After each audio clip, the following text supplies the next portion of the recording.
네, 헝가리 현지 사고 현장엔 잠수사들이 차례로 투입이 됐고 헝가리 주재 한국대사관은 조금 전에 브리핑을 열기도 했습니다. 네, 김혜선 SSU 전 웹 부회장 그리고 박광열 기자와 이야기 계속 나눠보도록 하겠습니다. 어서 오십시오. 네.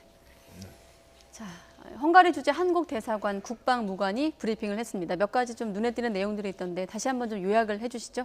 네, 일단 현지 시각 오전 9시, 그래서 우리 시각으로는 이제 오후 3시가 되겠죠. 네. 그래서 그 시각에 이제 그 헝가리 현지 잠수사가 물속에 들어갔습니다. 그래서 30분 만에 이제 나왔고요. 그 내용을 이야기를 했는데 뭐 상황이 녹록치는 않았습니다. 30분 만에 나왔는데 일단 선박 근처까지 진입을 하지는 못했고 유속 때문에 주변 지역만 봤다 이렇게 얘기를 했습니다. 그리고 이후에 이제 2차로 진입이 예정인데 물론 지난번보다는 지난번에는 아예 위험한 상황까지 갔다. 아까 그 헝가리 현지 잠수사 이야기도 있었지만 네. 그때보다는 조금 상황이 양호한 것으로 나왔는데요. 다만 준비된 사다리가 또 흔들리는 등의 일부 사정은 있었다고 합니다. 지휘소 앞 수심은 오늘 오전 기준으로 해서 7.3m. 그래서 여전히 좀 깊은 상황이죠. 깊은 상황이고. 예. 그래서 오늘 수상 수색이나 헬기 수색 원래대로 진행하면서 잠수사가 일단 조금 더 들어가 보는 걸로. 그래서 헝가리도 지금 한 명만 들어갔기 때문에 나머지 한 명이 더 들어가고 네. 또 우리 잠수사 2명도 들어가서 안에 내부 상황을 보고 그 뒤에 이제 잠시 뒤에 있을 브리핑에서 상황을 이야기할 것으로 보입니다. 네, 네. 현지 시각으로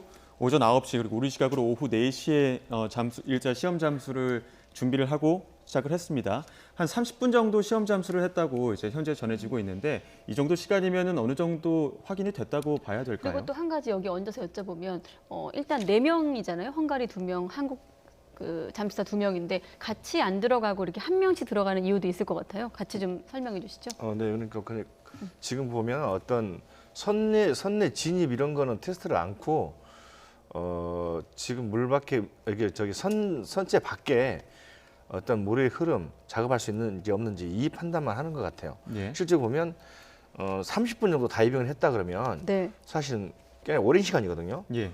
전체 실린더 하나 메고 들어간 다이버가 그게 하나 사용하는데 1시간 정도 한 50분 소요되는 장비이기 때문에 30분을 했으면 거의 절반 이상을 한 건데 그러면 제가 봐서는 다이빙이 가능하기 때문에 30분 동안 머무른 거죠.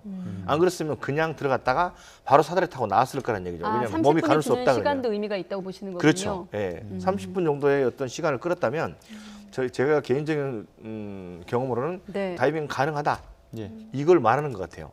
예. 예, 그건 뭐 만약에 할 수 없다면 들어가서 바로 나와야 되는 거죠. 예, 조류가 세서 물의 흐름이 유속이 빨라가지고 다이빙 할 수 없다. 그럼 그 장비 메고 거기 오래 있을 이유가 없는 거거든요. 예.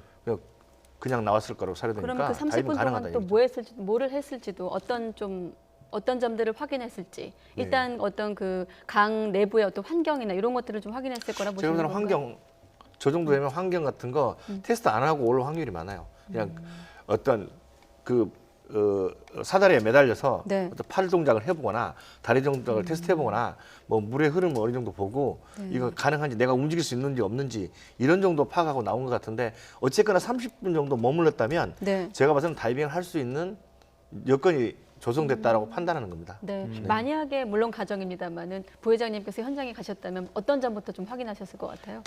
제가 만약에 예. 뭐 그 위에 지휘부에 있었다라면 네. 최소한 위에서 지금 사이드 스킨 소나로 그 전체 배를 찍었잖아요. 예. 그러니까 그림자처럼 나오잖아요.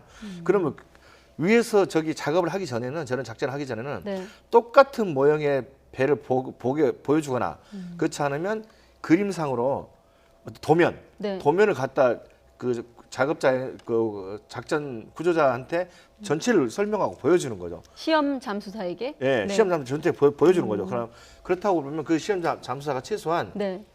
가서 출입문 이 사이드 스킨 손에 찍힌 그림만 봐도 배를 보면 여기가 출입문이 있겠다 대략 그 위치에 사다리를 내려서 들어가게 하죠.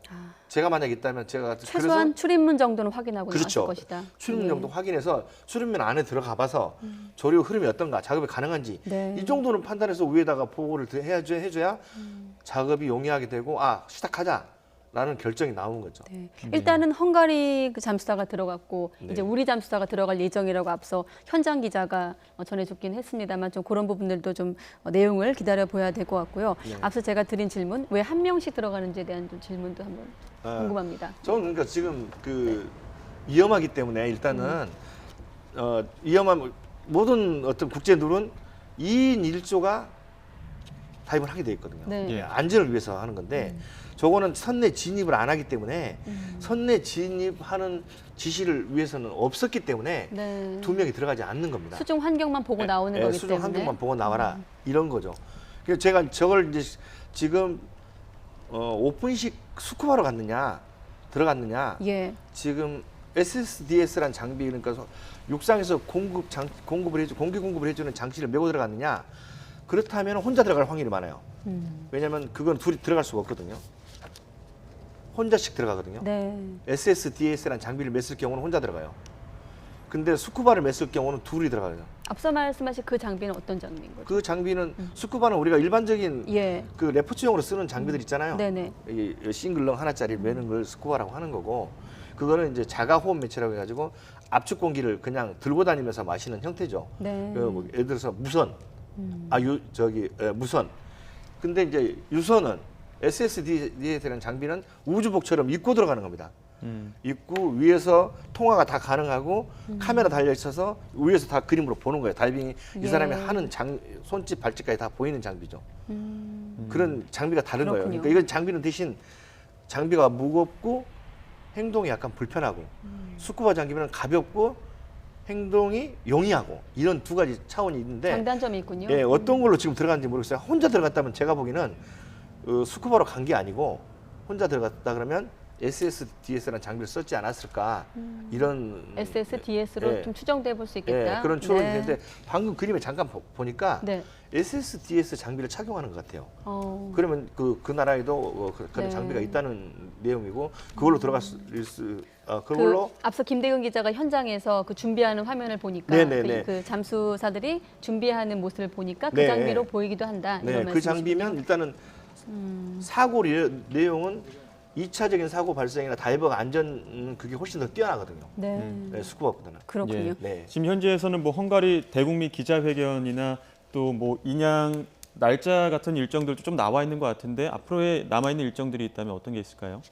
네, 일단 그 현지 시각 11시, 그래서 우리 시각 6시 잠시 뒤죠. 그래서 네. 우리 시각으로 오후 6시쯤에 예. 헝가리 이제 대국민 기자회견이 있을 예정입니다. 이 네. 기자회견에서 실제로 들어갔던 잠수사가 자신이 느낀 점 이런 거를 이제 예. 발표를 할 예정이다. 그래서 아까 브리핑을 할 때 얘기했던 게 한국 잠수사의 네. 소감은 그때까지 나오지 않을 수도 있다. 지금 보면 작업 시간 자체가 물리적으로 네. 한 명씩 들어간다면 4명이 그때까지 다 들어가기는 어려울 수도 있거든요. 그런 예. 경우는 헝가리 잠수사가 들어갔을 때 느낀 점, 유속이 어땠고 시야가 어땠고 그런 것을 발표할 수 있을 것 같고요. 네. 또 발표하면서 사전에 보도가 됐던 것처럼 이제 현지인들을 대상으로 헝가리 국민을 대상으로 다뉴브 강에서 뭐 유실물이라던가 아니면 실종자 발견하면 꼭 바로 신고해달라 이런 아. 내용도 있을 예정이고요. 네. 또 그 외에 지금까지 진행해왔던 이제 수색 활동 이런 것들은 예정대로 진행이 될 상황인데 지금으로서는 일단 그 4명 잠수사가 들어가서 어떤 컨디션이라고 나와서 얘기를 할지 예. 그 부분에 따라서 어떻게 향후에 예, 수중 수색을 하느냐 이런 부분이 문제들이 결정이 되기 때문에 예, 네. 중요한 부분입니다. 그리고 피해자 가족들도 헬기로 강 상태를 보고 돌아왔다고 아무래도 지금 언론에 보도되다시피 강 주변 수중 환경이 좋지 않다는 것을 좀 가족들도 좀 확인하기 위한 절차였겠죠? 네, 그렇습니다. 그래서 가족 16명이 이제 희망을 해서 그 어제죠. 어제 현지 시각 15시 30분, 오후 3시 30분부터 그리고 오후 5시 45분까지 그 사고 현장에서 남쪽 이제 70km 지점까지 왕복 150km 정도를 이제 살펴봤습니다. 헬기에서 네. 이제 살펴본 거고요. 그래서 실제로 부다페스트 같은 경우는 한 나라의 수도고 하니까 강이 정비가 돼 있겠지만 이제 멀리 떨어진 하류 지역은 좀 정글 같은 지역, 그러니까 좀 접근하기 어렵겠다 하는 지점이 많다는 점 예. 가족분들도 공감을 했고 네. 대신 이렇게 수색 환경 뭐 어렵고 상황이 좋지 않지만 그래도 빠른 수색이 있었으면 좋겠다라는 의견 피력했습니다. 네. 네, 지금 보면 박광렬 기자도 언급을 했지만 피해자 가족들이 사고 유역을 왕복으로 150km 정도 시차를 했다. 부다페스트를 벗어나면 늪지와 습지로 되어 있다 이런 얘기들이 들어오고 있는데 늪지와 습지로 되어 있다는 건 수색 작업과 연결시켜서 어떤 의미로 좀 해석이 됩니까? 오히려 늪지와 습지로 돼 있다면 네, 그 실종자가 멀리 더 가지 않았을 확률이 많다. 이렇게 생각됩니다. 네. 물 흐름이 그 유속이 그 정도 늦다 그러면 예. 원래 여기 그 부다페스트 다뉴브 강으로 계산하면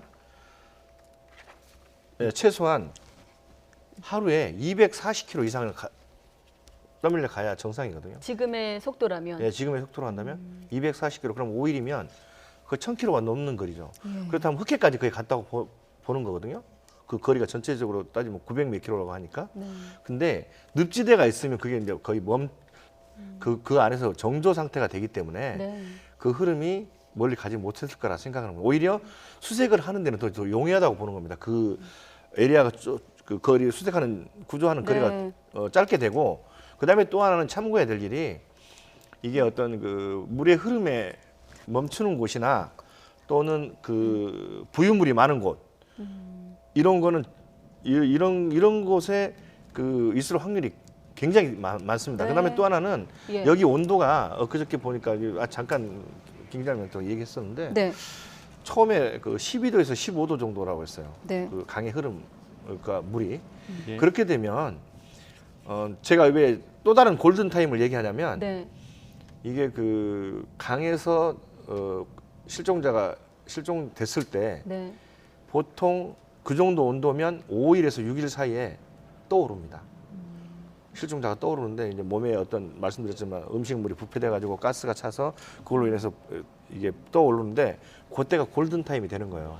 그래서 어제 오늘 내일 요 사이에 그 온도면 떠오를 확률이 많아요. 만약에 실종자가 많이 있다 그러면 네. 그럼 그때는 발견하기가 쉽기 때문에 제가 생각하는 거는 여기 그 선내 구조도 중요하지만 더더욱이 같이 병행해서 밖에 지금도 150km, 150km 그 안에 내부의 정찰이나 구조도 늦추지 말아야 된다. 네. 이걸 말씀드리고 싶어요. 그러니까 선박, 침몰 선박에 대한 수색이나 인양 작업도 뭐 그것도 중요하죠. 중요하지만 네. 그 선박 외에 있는 그런 네. 부분들에 대한 수색도 좀 시간을 잘 따져서 네. 신중하게 좀 생각을 해야 된다. 이런 네, 전략을 네. 짜야 된다. 네. 이런 말씀으로 이해를 하도록 하겠습니다. 네. 지금 일단 시험 잠수사가 또 계속 투입된 상황이고 그 결과를 좀 더 지켜봐야 되겠습니다만은 지금 어떤 수중 환경을 통해서 봤을 때 또 선박의 어떤 구조를 봤을 때 수색에 대한 어떤 환경 어떻게 좀 보십니까?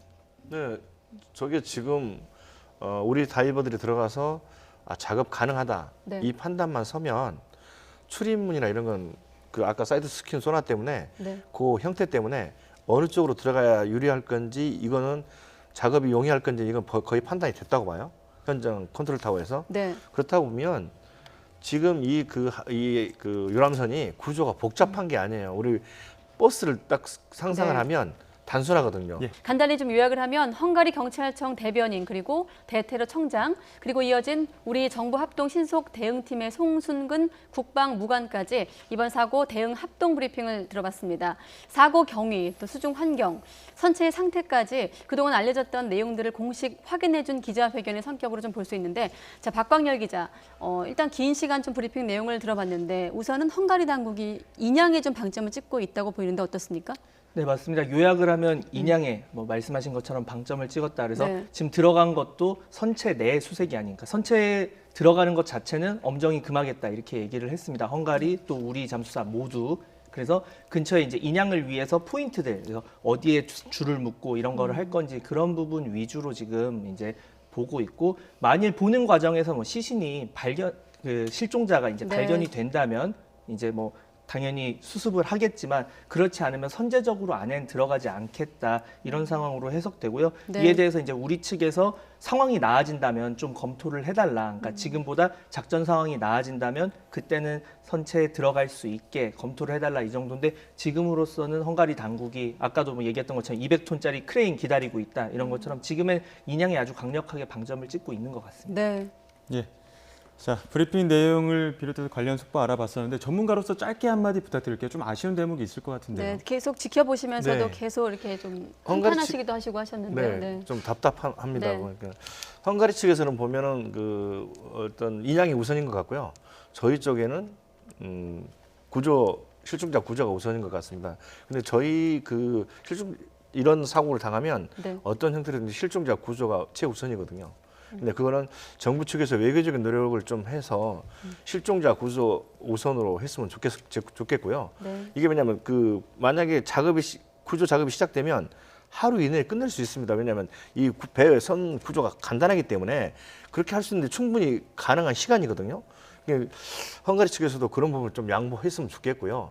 다시 한 번 더 말씀드리면은 이제 오늘 내일이 사실은 실종자 구조 작업의 골든 타임이 될 수도 있습니다. 네. 왜냐하면 저희가 북한강, 섬진강, 낙동강 이런 데서 그 어떤 우기나 홍수나 소나기 사고로 이런 걸 비슷한 경우를 당하는 걸 봤는데 이 정도 되면은 이제 어떤 부유물이나 이런 데 옷이 떠 있거나 끼어서 위에 떠 있거나 안 그러면 그 실종자가 떠오르는 좀 골든 타임이거든요. 네. 그래서 구조도 선체 구조는 사건이 좋아지는 대로 상황이 좋아지는 대로 구조하고 밖에 수상 구조는 여전히 그대로 진행을 확실하게 하는 거 섬세하게 구조하는 게 좋은 방법 같습니다. 네, 알겠습니다.